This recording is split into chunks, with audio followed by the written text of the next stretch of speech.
Good morning, ladies and gentlemen. It's that time. It's time for the morning report with yours truly, Dex the Algo Capitalist. And I'm here with my main man, Frank. Frank, say what's up to the people. Hey, everybody. Good morning. Welcome. It's great to be here. Yes, it And is. we want to let you know oh, man, poor timing for my cough break. But we've got some wonderful stuff going on, folks. PulseWaveTrading.com. We have a new Team Dex webinar that you could check out. It's currently on our webinars page, but I'm about to attach it to that button too. And it's all about how you can get Dex to trade for you. Some people just don't have time or the inclination, or frankly, the nervous system to trade on their own.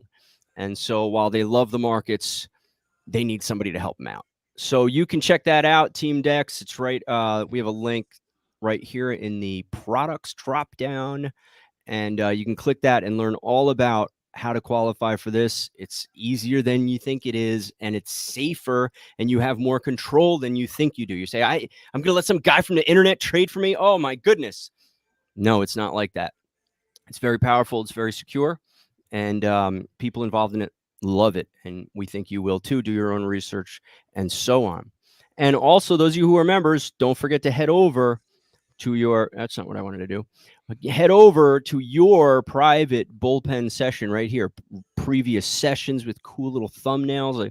And of course, our wonderful watch list report that Dex shows you, not only shares with you, but shows you how he enters his orders in our evening session at the members segment at the end. So you could always watch those when they're live, or you could watch them in the morning when you wake up or whenever you trade. So all of that is there for you, especially those of you who want to join our new Algo Capitalist bullpen, which is that's what that is. That's what you're looking at. So check it out, pulsewavetrading.com. We think you're going to love it, and everybody else does. So just get to it. All right, we're so grateful, by the way. We're having so much fun with all of you, old members, new members. We're having a great time. So I'll be back at the end to tell you guys about more when we transition to the private segment. But now I'll give it back to you, Dex, the algo capitalist, the king of Bitcoin. Dude, Thanks, my main this is, man. I'm telling you, man, this I has got to appreciate be that. not just your style goals, but this is a close up, but I showed you the original of this guy that I made for you, and he's jacked. So this is what we're gonna do, man. By the summer, me and you, we're gonna go out. We're gonna do pose downs. It's gonna be insane. I love it. Looking forward to it. All right, all right. I'll let you get to business, buddy. All right, so you know how we do. Let's jump right into these markets and see how things are shaping up. I should add that if you don't know, Fed Chairman Powell will be doing his, testifying on Capitol Hill today. He's going to do part one today and part two tomorrow. So that that's going to be taking place, and people are going to be analyzing every word that comes out of his mouth. They're going to see how he answers the questions that are thrown at him from the Senate Finance Committee, and we'll take it from there. I will say this, at least not right now. I don't see any rate cuts on the horizon for the foreseeable future. As long as there's green on the screen and the stock market remains resilient, the Fed will not have a reason to lower interest rates. He will only feel like he needs to lower interest rates if we have a sell off like we did yesterday. So if the market sells off in the same capacity as it did yesterday, that will trigger the intermeeting um, Fed rate cut. Anything barring a massive sell off in the stock market will not trigger the Fed lowering interest rates anytime soon. So you need to understand that going in on things, okay? It is what it is, okay? And not only that, but they might even surprise the world and raise interest rates. Now, I know that sounds far fetched, like some kind of fairy tale, but don't overlook and put anything past them. Just when you think you know what the Fed will or won't do, remember, they have a history of surprising the market. I keep reminding you of that time period between January and March of 2000, when the Fed did, in between meetings, lower rates, even after they had specifically stressed that they would not do so. All right. So please understand where we are in the gist of things. And without further ado, let's look at these markets. So the US dollar index is slipping further in the red, down 35 pips at 103.44. Failure to maintain that 104 handle is proving to be a problem for the dollar. So here's what the markets are banking on: that the US dollar will continue to pull back, to soften, thus giving a boost to the euro and also giving a boost to precious metals like gold and silver and other commodities. But I also got to give you a word of caution that um, correlation does not, you know, equal causation, and that I have shown you guys on multiple occasions in the past, going all the way back to 2010, where the markets, all the markets, were moving in the same direction. That's right. There were times where the dollar, where crude oil, bonds, gold, silver, and the stock market were moving in the same direction. There were also times where Bitcoin and the US dollar index were like 100% correlated. If the dollar was up, Bitcoin was up. If the dollar was down, Bitcoin was down. All right. Now that correlation has broken down over time, so it's no longer valid, but there were times when these things were true.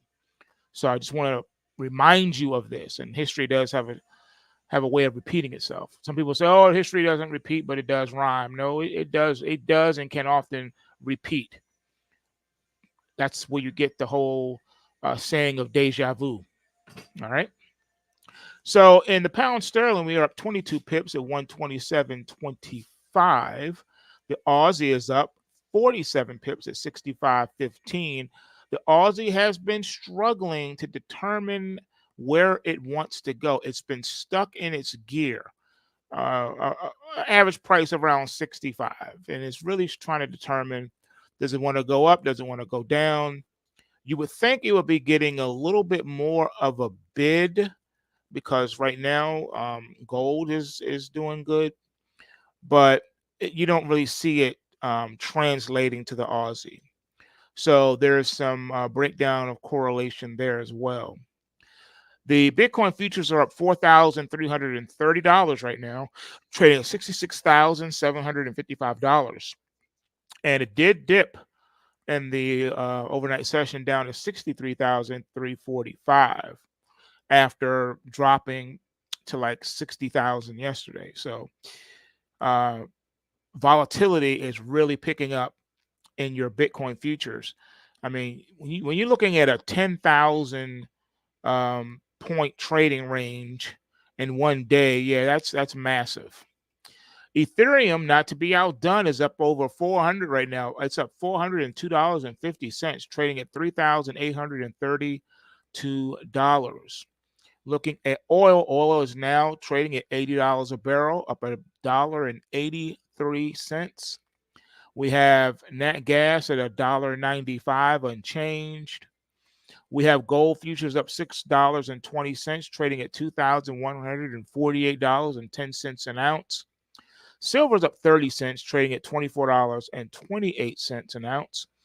And that is after dipping to $23.80 an ounce in the overnight market. Copper is up 4 pennies at $3.89. Dow futures up 136 at 38,747. The E-mini S&P 500 is up 20 and 3/4 points at 5106 half. It did dip down to 50.83 and 3/4 in the overnight market. That should be duly noted. E-mini NASDAQ 100 right now is up 88 points at 18,018 and 1/4.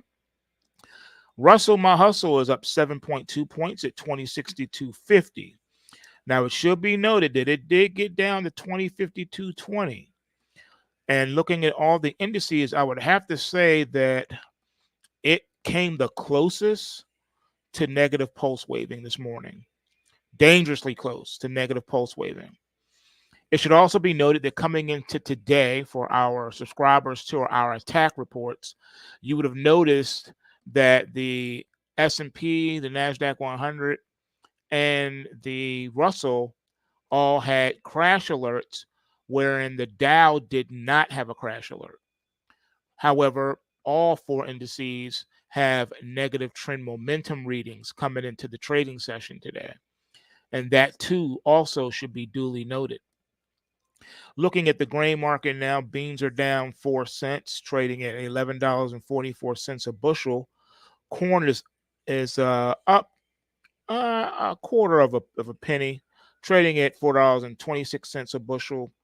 And wheat getting obliterated again, down 9 cents, trading at $5.42 per bushel. Now, wheat has been oscillating between where it is now. We'll call it 5.50 and $6, if you will, something like that. And it's really been struggling in this like 50-cent range. Can't really get out of gear. And a lot of this has to do with the amount of contracts that are traded per year. The grains have, a lot. Um, and there's planting and harvesting times and things of that nature. So you may have a front month contract that isn't doing anything, and then when it rolls over to the next front month, that's where all the volatility and action is. So that could have a lot to do with it also, plus weather impacts. Grains can be a complicated market to trade if you're not up on your weather ramifications and know what's going on with the acreages and stuff. So it takes a little bit more homework to trade the grains. Doesn't take any information or knowledge when it's in a strong trend, and that just hasn't been happening in your grains. It did initially when the Ukraine war broke out, but since then it's calmed down a lot. Futures margins have relaxed all the way, and it's just a quiet market. So when and if things heat up again, you will start to see that. I see the question: what number do we need in gold for gold to close to sustain the breakout? Okay, so that's done. Those calculations are done on a daily basis. Okay. Um, the rule of thumb is as long as gold does not trigger the intraday price inflection point sell stop, that's all that's needed to maintain its current bullish outlook. Likewise, if it was in a bear market, in order to maintain the bearish stance, it would need to close below the intraday price inflection point buy stop. Okay, so right now, that buy stop is far away from the current market level, so it has a lot of wiggle room. As long as it doesn't take that out, then we're good to go. Those are indicated on the daily A.T.A.C reports, where you receive a buy stop and a sell stop for each security, and it's updated every day. And right now, the one for the gold futures, like I say, it is quite a ways away from the market, which means the market has a lot of bullishness built into it. It's a mature bull market. So you don't have anything to be concerned about right now on that. Even on its worst day, historically speaking, I've seen $100 days in gold where it goes down $100. I do not recall a day where it rallied $100 in a day, but I do recall on multiple occasions where it fell $100 in a day. So past performance being not indicative of future results, I would still take that as saying that plus or minus $100 should be accounted for.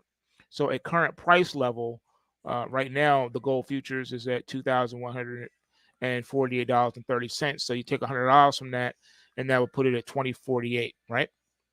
So as long as it closes above that 2048, you should be fine. I think the likelihood of that happening is very strong. Even if gold hits a wall and sells off today, Like I say, the largest one-day drops historically have been $100. So, being that the intraday price inflection point is further away than that, you would have to have something catastrophic to happen. Like they say, we just found a vein of gold in, let's say, Antarctica, where there are 200 zillion tons of gold sitting here. That'd be the only thing I can think of that would cause gold to drop $100 today. So yeah, barring that, I don't think you have anything to worry about if you're along that asset. Silver is pretty much on the same in the same boat right now. If you look at the support lows for the current breakout that you have since this bear market rally began, that sell stop is pretty far from current market as well. Now I have seen silver have a $5 trading range in a day, so it can move $5 on you easy. With that being the case, if that were to happen, silver is not that far away from its intraday price inflection point as opposed to gold.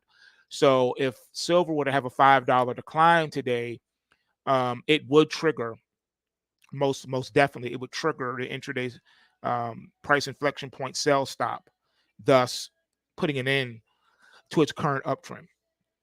And also remember, silver is in a bear market. It's been having a bear market rally. So that's all you've been seeing here. Whereas gold is in a locked in bull market. So not only is it a bullish chart pattern, but it also has a bullish trend momentum reading that's locked in. So that's the difference between the gold and the silver at this time. It should also be noted here on the quotes here. The only thing of note would be wheat. Wheat has a bearish two-bar Charlie setup this morning, which means we can expect an all-day down day for wheat and for the market to close in the red. All the other markets do not have that. That's the only one that has a reading like that I needed to tell you about. All right, so not only do we have the breaking news of the press conferences and stuff, starting with Mr. Powell, but we also have some other things going on that is worth talking about. And so let's get right into it. As you know, Powell is being grilled now. That is definitely taking place. I think it started at 10 o'clock, as you can see here in the screen. All right, there you go. So that's happening right now. All right. So, in other news, though, other things that you need to know, which can and may affect markets and economic situations today, is that Nikki Haley plans to suspend her Republican presidential primary bid. The Wall Street Journal reports that she is slated to make the announcement in a speech later this morning. And in today's big story, we're mapping out what the next 8 months look like heading into a presidential election that's now looking even more likely to be a repeat of 2020. Hedge funds are betting on electricity amid big changes to power grids in the U.S. I know you've been hearing a lot of talk about the power grid and about um, all types of attacks against the power grid and those type of things, EMPs and all that.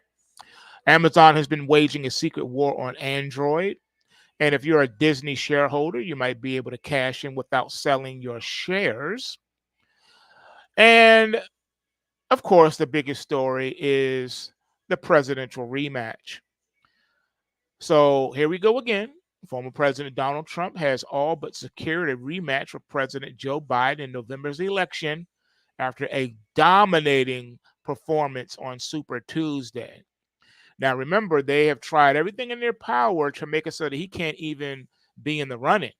They tried to bog him down with court dates, not back to back to back to back, hoping they could get him locked up, hoping they can get him unqualified to even run. And none of that has worked. Even the Supreme Court has decided that he can be on the ticket. So everything that they have tried to make it not happen, it's happening. Biden is projected to have won the Democratic contest in 15 states. Meanwhile, ahead of reports that Nikki Haley plans to drop out, Trump was already projected to have won team Republican contest, with Haley achieving a win in Vermont. That's it, Vermont. The main candidates might be the same, but a lot has changed in 4 years. Most notably, the 2020 election was largely focused on a pandemic the country was still grappling with. These days, the biggest themes heading into the election range from the personal lives of both candidates to major geopolitical issues. While not an all encompassing list, the topics will make plenty of appearances leading up to the big day in November. The first big thing they got to deal with is Biden's age. As the oldest sitting president at 81 years old, Biden's age has always drawn some criticism, but a special counsel report that questioned his memory sparked a furious response from Biden and put the issue back in the spotlight. Meanwhile, major polls show most U.S. adults think he's too old or not fit enough to serve another term. You cannot hide the mental situation going on there, guys.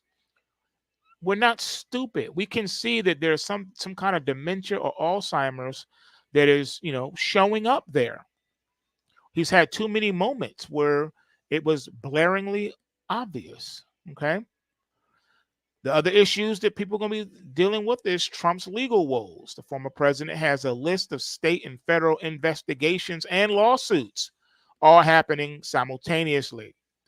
And that's just this year alone. He's already suffered more than $500 million in court penalties. His first criminal trial, tied to the Stormy Daniels scandal, is set to kick off later this month. So it's not enough that they want to keep him off the ballot, but they also want to try to bankrupt him so that he won't have the money to even run. See what I'm saying? The next issue is Trump's vice president. Now, Trump's running mate remains a question mark with plenty of options. Possible Trump VPs include Senator Tim Scott of South Carolina, businessman Vivek Ramaswamy, and Governor Kristi Noem of South Dakota. The next issue to deal with is the state of the economy and the market. Voters often use the stock market as a barometer for a president's performance. The same goes for the wider economy. After a market downturn in 2022, stocks have returned to record highs under Biden. But stubborn inflation means the risk of a potential recession still looms. The next issue is geopolitical. The level of U.S. involvement in the wars in Gaza and Ukraine is an ongoing debate in Washington. Meanwhile, tensions with China remain high, including the potential escalation of the ongoing trade war. Now, let's take a moment to really analyze this. This part, in my opinion, is probably the most important piece here. Because as I reported yesterday, we talked about AMD and Tesla. Well, the U.S. government doesn't want for AMD to supply China with high-powered chips. All right? Again, people like to harp on separation of church and state, but you hear no mention of separation between corporation and government. Corporations are in the business to make money, not be political advocates of the state. All right? We live in an age now where corporations have become politicized to the point of becoming political weapons for the government. U.S. is beefing with China over whatever. The U.S. will crack down on all the technology sector companies and say, you better not do business in China, or if you do, you better only do this and not do that. What has a company to do with what you're dealing with another country? That's one of the problems of the downfall of the United States. And you're only going to see this escalate as time goes on.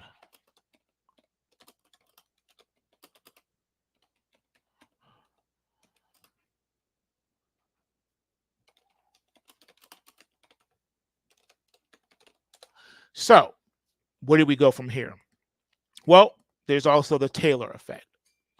You might want to dismiss the superstar's influence, but her impact this fall on the NFL shows no stage is too big. Um, Ladies and gentlemen, we need to take a pause. I'll be right back. Give me just a second.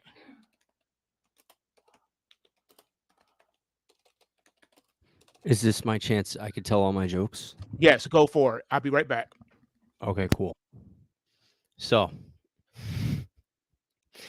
hi everybody. I almost want to turn my camera on so I can hold my hands up like Ricky Bobby when he does that interview, but I don't know. I'll tell you this. How about this? I'll do my commercials so when he comes back and we transition, we'll just transition.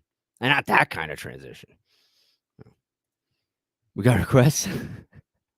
Oh, we got a lull. And I will also accept the Lou. That's a laugh out. And then I don't know. I couldn't think of a joke. Thank you. So folks, listen. I'm gonna share my screen. I wasn't even like at my computer when all this happened. Look at that. Oh, you know what I should have done? I should have had some of my Dex artwork ready to go. Anyway, get your questions in. We're gonna be live. This is us right here. When we go off air, we're here. You could even say there's extra content, like this bald head guy said, "Ha." Very cool. Check out the old shows. Also, recently did a bunch of webinars. Really, we just have to organize them a little bit, but we got the Team Dex one here. And these Learn to Trade Like a Capitalist webinars were really exceptional. And they're only small on the screen because they're him. But check those out. They're actually really useful. Each one has a tutorial at the end and very useful. It sounds like you're back, man. I'm just telling Yep, people about I'm these back. webinars.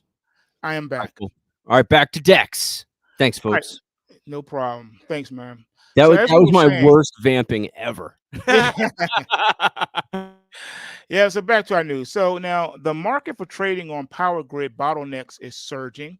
Congestion traders focus on power grids becoming overloaded from demand, which creates pricing disparities. Now, a perfect storm of more data centers, EVs, and extreme weather has made this strategy popular among hedge funds.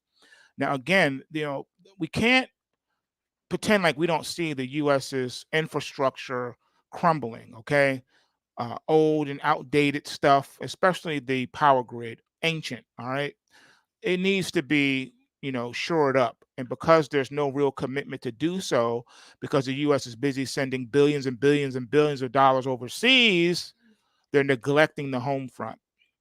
Meanwhile, they're also crying poverty. Oh, the U.S., we have to cut back on entitlements.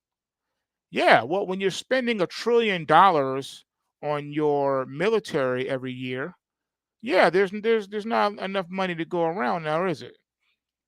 Now, for better or worse, Bitcoin is here to stay, and I've told you that from the beginning. Bitcoin hit a new all-time high on Tuesday. We hit 70,000 on the futures contract, only to drop shortly after setting the record. But the chaotic swings of the cryptocurrency might be a feature, not a bug of the asset. Now, I have to remind you, when things are brand new, it takes a while to get all the kinks and things out, especially when it's technology behind it. All right. Most people listening are not old enough to remember when the Globex came into being back in the late 1990s. And when it first came out, there were all types of issues, especially on Fed days, where the Dow and the Nasdaq futures would rally 600 points in an instant, and the S&P 500 would rally over 100 points in an instant. Those days are long gone, but that's what it used to be like. So, yeah, it takes a while for things to catch on and get fixed. Now, Tesla stock is in a tailspin. Shares fell 4% on Tuesday, extending the EV maker's losses year to date to a dismal 27%. Longtime investor Ross Gerber blamed the sell off on CEO Elon Musk having too many unfinished projects on deck. And I'm here to tell you this: people don't care. They love Elon Musk, so they're going to always support him no matter what. So yeah, those that have a problem with them, deal with it because he's not going anywhere. Now, inside Amazon's secret war on Android, Amazon plans to unify Alexa's backend technology, moving some devices off Android. The move is aimed at reducing operational costs and resolving performance issues. X has an advertising problem. Elon Musk has a solution, or rather, Musk is the solution. Tesla, owned by Musk and notoriously anti advertisement, recently started running ads on X, also owned by Musk, who notoriously repels advertisers. What Microsoft insiders really think about Copilot? Well, senior executives, former executives, and rank and file employees have been outspoken in how they're feeling about the tech giant's new AI tool. Almost everyone is working on Copilot to a certain extent. And more business news. Trouble at the Juggernaut. The startup was supposed to revolutionize South Asian news, but despite a strong start, the outlet is now hobbling along. Yeah, they're being touted as misleading investors, and they struggled to raise money and left workers heartbroken. Shareholders could cash in on Disney's proxy battle. Activist investors are challenging Disney CEO Bob Iger and trying to gain seats on the board. Using a new marketplace, they're offering shareholders as much as $100,000 for 500,000 proxy votes. Is that even legal? I'm not sure.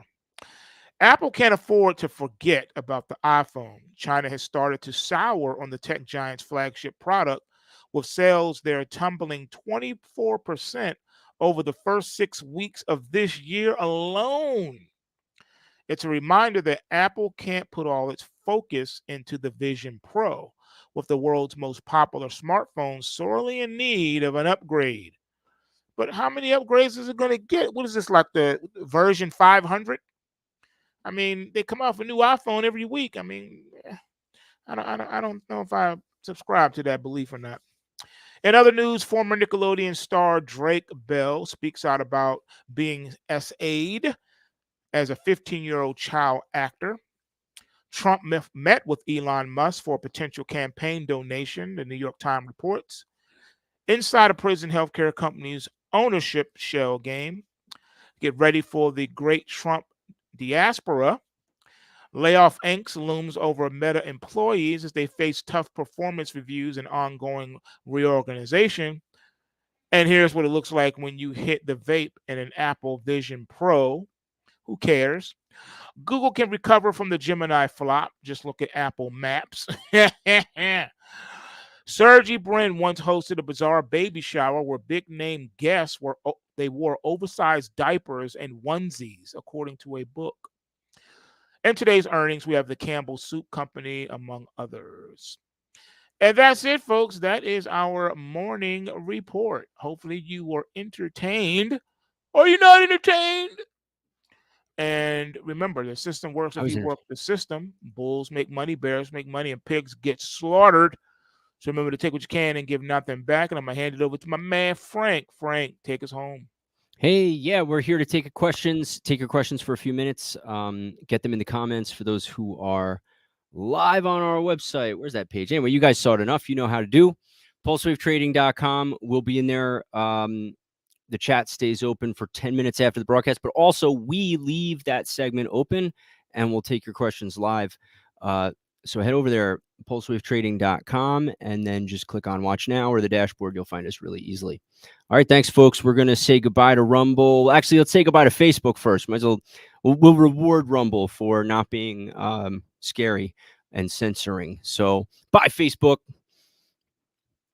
And then we say goodbye, Elon, on X. We'll see you folks soon. Make sure, by the way, PulseWave at PulseWave Trades on Twitter, on X. And we post everything there as well. It's actually a very active feed, so check it out. Sometimes Dex even puts special things on there. Don't forget to join our Discord. We're saying goodbye to you.